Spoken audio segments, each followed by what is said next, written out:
युवाओं से मेरा निवेदन खास कर, इतना सुंदर मानव जीवन, इतनी सुंदर युवानी भगवान ने आपको प्रदान की और तुम कहाँ नशों में इस युवा अवस्था को, मानव जीवन को नष्ट किए जा रहे हो। गलत कामों में जा करके खाना गंदा, रहना गंदा, देखना गंदा, सब कुछ जीवन में कूड़ा कचरा भरते जा रहे हैं। आंख के द्वारा, कान के द्वारा, मुख के द्वारा सब गंदगी भीतर जा रही है। सोचिए जरा, आंख खोलिए जरा, पछताएं उससे पहले जागिए।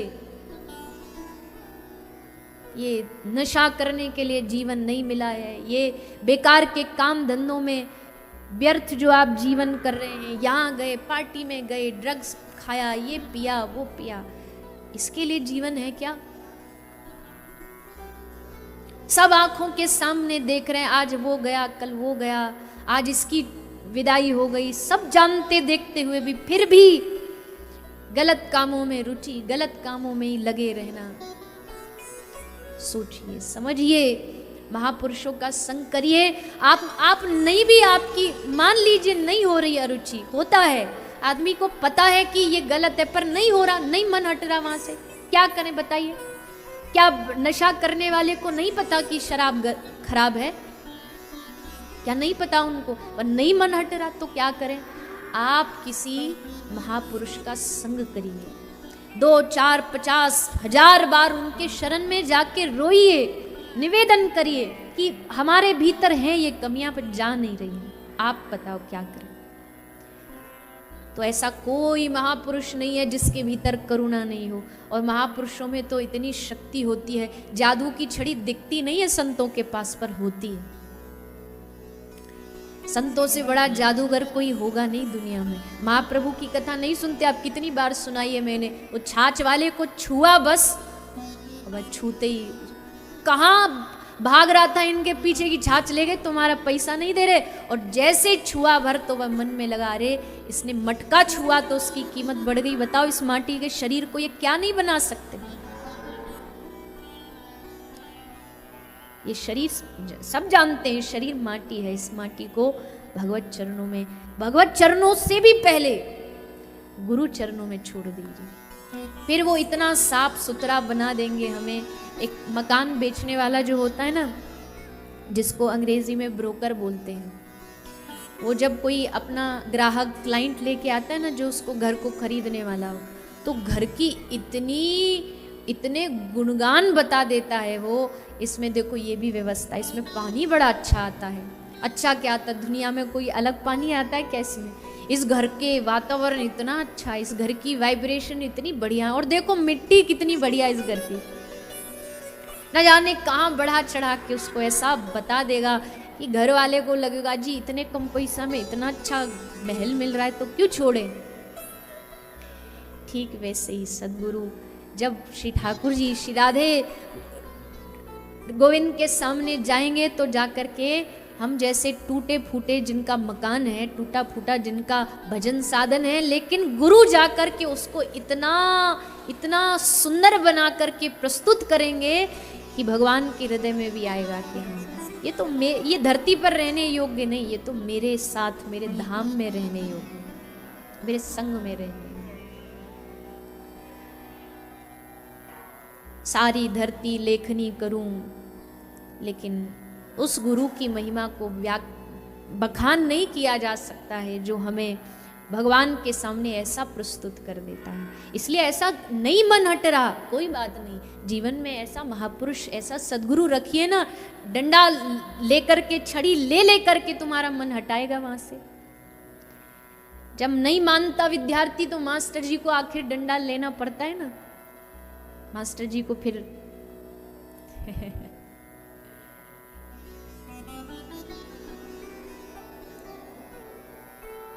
मास्टर जी का डंडा देखते ही बालक को सब चांद तारे दिखने लगते कि अब नहीं माने तो फिर कुटाई होगी। अब आजकल का जमाना ऐसे थोड़ी, पहले के जमाने में तो खूब पिटाइयाँ होती थी बच्चों की। मेरी आयु तक तो फिर भी और कम हो गई मुझसे, और जो बड़े आयु वाले वो तो खूब अपनी कक्षाओं में खूब डंडे खाए होंगे। आजकल तो कोई गलती से मास्टर जी मार दे कोई थोड़ा बहुत सिखाने को तो माता पिता कंप्लेन लेके पहुंच जाते हैं, कैसे मारा हमारे बच्चे को। तो वही तो कारण है कि आजकल के बच्चे देखो स्कूलों में फोन धरे घूमते हैं, फिर कहाँ से पाए कहीं और जाते हैं, गए स्कूल जा रहे हैं स्कूल पाए कहीं और जाते हैं।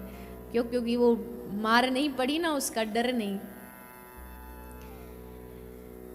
तो गुरु का एक भय तो रहता ही रहता है, लेकिन उस भय के साथ साथ गुरु का प्रेम भी, गुरु अपने भय के साथ साथ प्रेम को भी इतना प्रदर्शित कर देता है कि फिर धीरे धीरे भय हट जाता है, फिर भय लुप्त हो जाता है।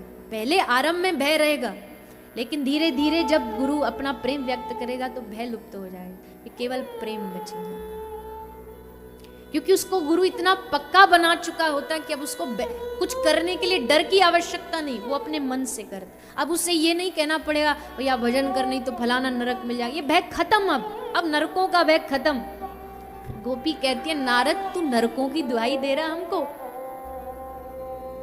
भगवान के मस्तक पे चरण रज रख देंगे तो नरक जाना पड़ेगा। 1-2 जन्म नहीं 1000 जन्म भी नरक में जाना पड़े तो क्या ये गोपी डरती है किसी नरक से? नरक का भय खत्म, स्वर्ग का लालच खत्म, लोभ खत्म, भय खत्म।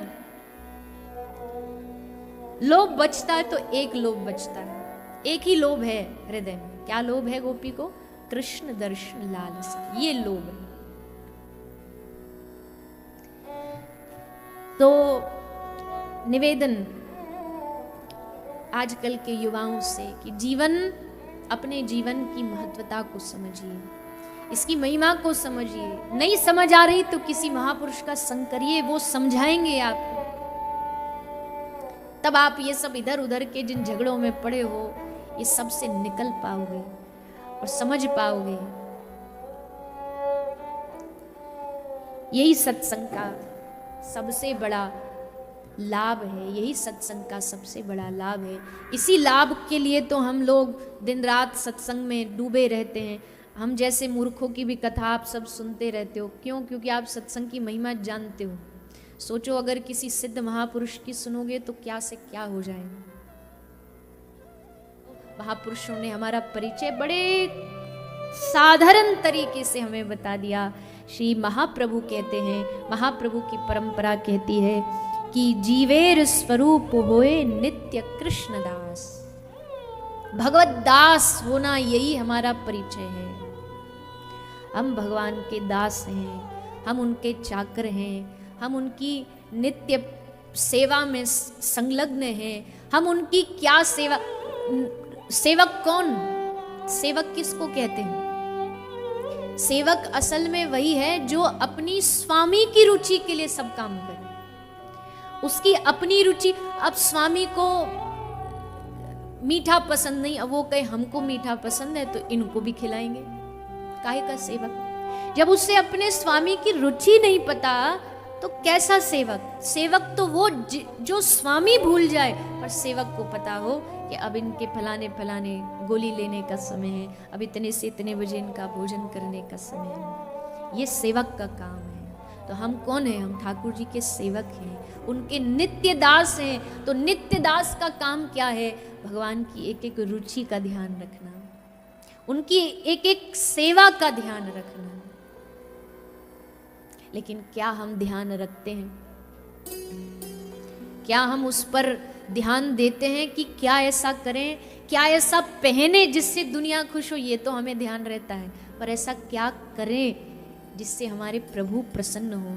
ऐसा क्या करें जिससे उनकी एक दृष्टि, उनकी एक नज़र हमारे ऊपर पड़े? ऐसा कौन सा कार्य करें जिससे उनकी रुचि, उनको आनंद बढ़े? ये अब तक नहीं कर रहे तो नाम के ही सेवक हैं हम, बस टैग लगा के घूम रहे हैं कि हम सेवक हैं। और सेवक होना आसान नहीं है। सेवा का मतलब भी समझिए। सेवा क्या होती है? क्या केवल पांव दबाना सेवा होती है? क्या केवल उनके हाथ दबा दें, उनको पानी पिला दें, क्या यही सेवा होती है? भक्ति साम्राज्य में सबसे बड़ा जो सेवक का एक प्रमाण पत्र जो प्राप्त हुआ है वो हुआ है श्री हनुमंत लाल जी, हनुमान जी। हनुमान जी ने कौन सी सेवा की राम जी की? पैर दबाए? क्या केवल हनुमान जी बस आगे पीछे केवल उनकी शरीर की सेवा करते थे? बोले नहीं, जो उनकी रुचि है उस रुचि को पूरा करना ये सेवक का परम लक्ष्य होना चाहिए, परम धर्म होना चाहिए। तो बार बार समझिए इस बात को, अपने हृदय में बिठाइए कि हम सब ठाकुर जी के, जब भी तुम्हारे मन में कोई जरा भी इधर उधर का दो चार अंश मात्र का कोई घमंड भीतर आए कि हम इतने प्रॉपर्टी के मालिक हैं, हम इतने धन के मालिक, तो तुरंत मन में सोचो मालिक नहीं, हम नौकर हैं, हम मालिक नहीं हैं, हम दास हैं। हम अपने श्री राधे गोविंद के, हम श्री राधा माधव के दास हैं। उनकी दासता में जो आनंद है वो मालिक बनने में थोड़ी है। पर हम मालिक बनते इसलिए हमारे जीवन में आपत्ति आपत्ति, विपत्ति विपत्ति, क्योंकि आपत्ति विपत्ति तो मालिक को ही सहन करनी पड़ेगी ना।